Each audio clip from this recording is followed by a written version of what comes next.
Puede que si no os dedicáis al pasado, si no os dedicáis a la arqueología, a la paleontología o a otros temas como la geología o la disciplina histórica, os llame mucho la atención la facilidad con la que en estas disciplinas solemos manejar periodos de tiempo muy grandes. En este canal ya hemos hablado muchas veces de periodos de tiempo, de la manera en la que distribuimos o clasificamos los periodos de la historia o de la prehistoria, e incluso hemos hablado más de una vez de los métodos de datación. Y sí, hasta que llegamos a acostumbrarnos a hablar de millones o de miles de años con esta facilidad, digamos que nuestro cerebro pasa por una especie de cambios. Tenemos que acostumbrarnos a manejar estas escalas de tiempo. Y es que además en los últimos años hemos avanzado muchísimo. En las últimas décadas o en el último siglo hemos avanzado muchísimo en términos de ordenación y datación del tiempo pasado. Mucho ha llovido desde las primeras estimaciones de las edades de la prehistoria o de cómo antigua podía ser la Tierra o los organismos que vivieron antes que nosotros. Y hoy en día, como ya hemos visto en más de una ocasión, en más de un vídeo, contamos con una gran cantidad de nuevas metodologías para poder ordenar e incluso datar las rocas y sedimentos del pasado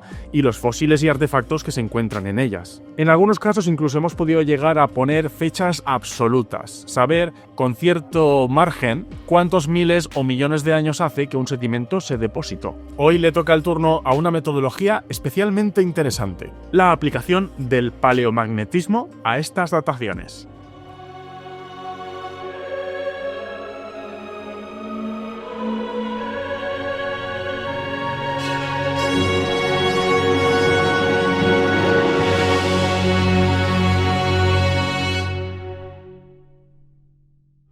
Hola, ¿qué tal? ¿Cómo estáis? Bienvenidos a un nuevo vídeo del canal de YouTube de la Fundación Palarc. Aquí Francesc Cascó, el Pacozoico, vuestro paleontólogo de confianza. Y como ya os he adelantado en la entradilla, hoy vamos a hablar de un método muy interesante que nos ayuda a ordenar las rocas del pasado. No es exactamente un método de datación absoluta, se parece más a los métodos de datación relativa, pero cuando se usa en tándem con estos métodos de datación absoluta puede revelar mucha información acerca de la edad de ciertos sedimentos. Bien, ya lo hemos visto en varias ocasiones, que el proceso de aprendizaje y de puesta en marcha de la ordenación de las rocas, de los fósiles y de los artefactos arqueológicos se ha ido construyendo como una especie de castillo poco a poco desde los cimientos a lo largo de años y décadas. Por ejemplo, las leyes de Steno sentaron las bases de la ordenación de las masas de rocas sedimentarias y por lo tanto sentaron las bases de la estratigrafía. Y esto es básico para poder ordenar los sedimentos en cuáles son más antiguos y cuáles son más recientes. Posteriormente, la sucesión faunística inicialmente propuesta por William Smith nos dio las herramientas para poder caracterizar estas masas de roca, estas rocas sedimentarias o estos sedimentos en base a los fósiles y restos de fauna y flora que tenían en su interior. Gracias a esto también pudimos empezar a hablar de diferentes eras en función de las faunas y floras que se encontraban en ellas. Y la clasificación de las tres edades de la prehistoria, propuesta como ya hablamos inicialmente por Thomsen a partir del estudio del material del Museo de Historia de Copenhague, añadió una dimensión cultural a esta ordenación del tiempo, pudiendo llegar a organizar los sedimentos de las edades de la prehistoria en función de cuáles eran las culturas más antiguas y cuáles eran las culturas menos antiguas o más recientes. Con el paso de los siglos y las décadas, estas mismas metodologías que fueron los inicios de nuestras disciplinas se fueron puliendo y mejorando. Y hoy en día, evidentemente, están muy perfeccionadas y la estratigrafía no es exactamente la ordenación que propuso Steno. Es mucho más compleja y mucho más precisa. Estas metodologías, pero hoy en día, nos están permitiendo correlacionar yacimientos para así conocer su antigüedad relativa, pero con mayor precisión que antaño, pudiéndose identificar qué yacimientos son anteriores y más antiguos, cuáles son posteriores o más recientes, cuáles son sincrónicos y más o menos se formaron en un tiempo parecido, pero para ponerles una cifra, una fecha más o menos exacta, hubo que esperar un poco más. Afortunadamente, el siglo XX trajo consigo el desarrollo de las dataciones por radioisótopos. Y como hemos visto en otros vídeos recientemente, y si no los habéis visto todavía, os animo a que los busquéis, nuevas metodologías y nuevas técnicas se han sumado a este abanico de analíticas y tecnologías para poder poner esas fechas a los sedimentos o a las rocas sedimentarias. Por ejemplo, el uso de la luminiscencia. Pero hoy vamos a hablar hablar de otro método. Hoy vamos a hablar de la aplicación de los estudios de paleomagnetismo.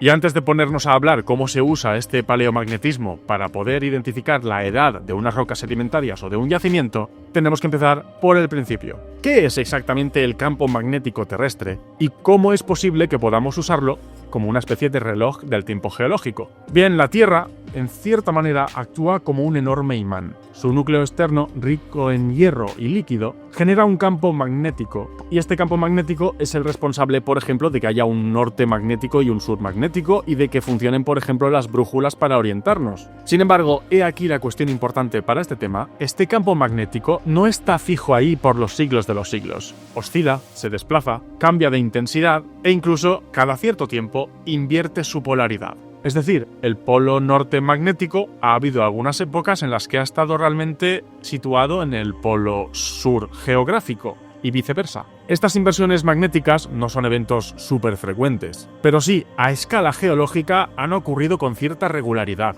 Por ejemplo, la última inversión completa ocurrió hace aproximadamente 773.000 años, en el evento conocido como la inversión magnética de Brunés-Matuyama.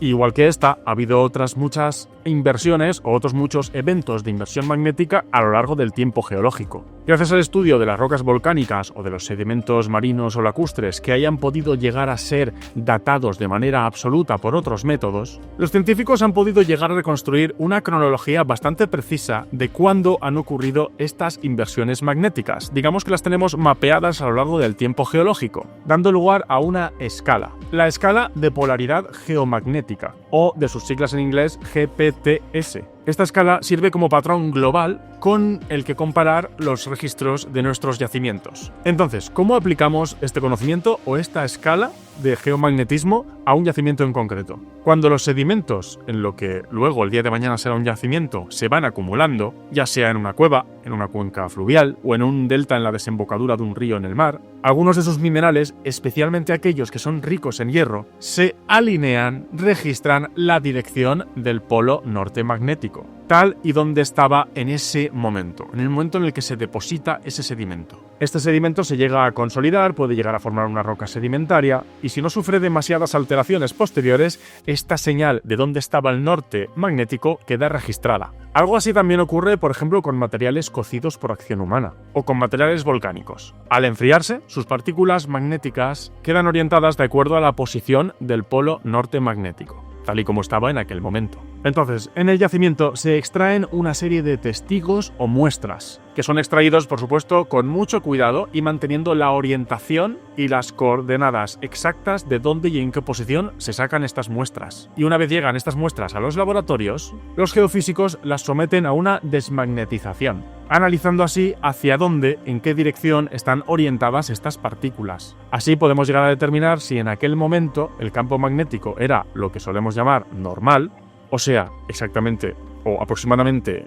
parecido al nuestro, al actual, o si estaba invertido. Si a lo largo de una secuencia sedimentaria se detectan varios cambios de polaridad, se puede intentar correlacionar esta secuencia de cambios con tramos conocidos de este GPTS, de esta escala de tiempo de polaridad geomagnética. Y si además el yacimiento cuenta con otros datos, como fósiles guía o dataciones radiométricas, muestras que se han extraído para estudiar su luminiscencia, esta correlación puede refinarse todavía más. Este paleomagnetismo ha sido una herramienta clave para poder datar algunos yacimientos, digamos, de prehistoria antigua, claves para el estudio de la evolución humana. Por ejemplo, en el yacimiento paleontológico de las Higueruelas en Ciudad Real, estudios paleomagnéticos permitieron situar la formación de este yacimiento entre hace 1,8 y 1,6 millones de años, confirmando su valor como uno de los yacimientos más antiguos del Pleistoceno ibérico. En Orce, en Granada, los análisis paleomagnéticos realizados en los yacimientos de Barranco León y Fuente Nueva 3, combinados con otros métodos como la bioestratigrafía o la datación por ESR, situaron los niveles con industria lítica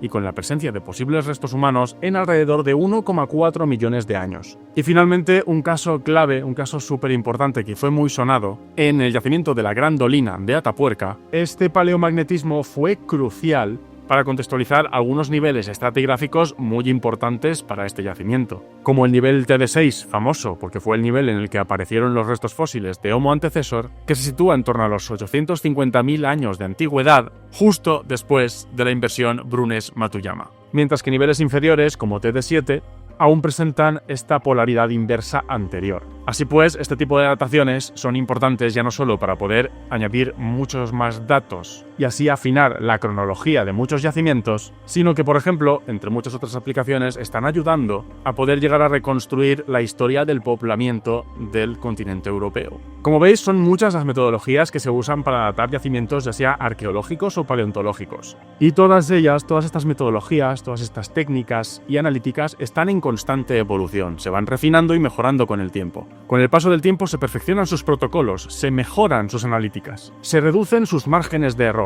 y se aplican de nuevo a yacimientos previamente estudiados, mejorando estas cronologías y estas dataciones, y se aplican a hallazgos nuevos. Así que, como os podéis imaginar, en esta amalgama, en esta mezcolanza de metodologías que están en constante evolución y mejora, el paleomagnetismo se ha convertido en una herramienta imprescindible para las dataciones de los yacimientos paleoantropológicos. ¿Qué os parece? ¿Os interesa? Bien, si os gustan estos temas, estáis de enhorabuena porque estamos preparando una gran cantidad de temas nuevos. Si no queréis perderos ningún detalle de los nuevos temas y vídeos que estamos preparando, recordad, lo primero, suscribiros al canal si todavía no lo estabais. Lo segundo, darle al botón de la campanita, que es para activar la recepción de notificaciones cada vez que publiquemos contenido nuevo. También os animamos a que nos sigáis en las redes sociales de la Fundación PALARC y a que de vez en cuando os paséis por nuestra página web, donde encontraréis toda la actualidad, tanto de arqueología como de paleontología humana. Te animamos a que nos acompañes en este apasionante viaje por nuestra historia. Muchas gracias.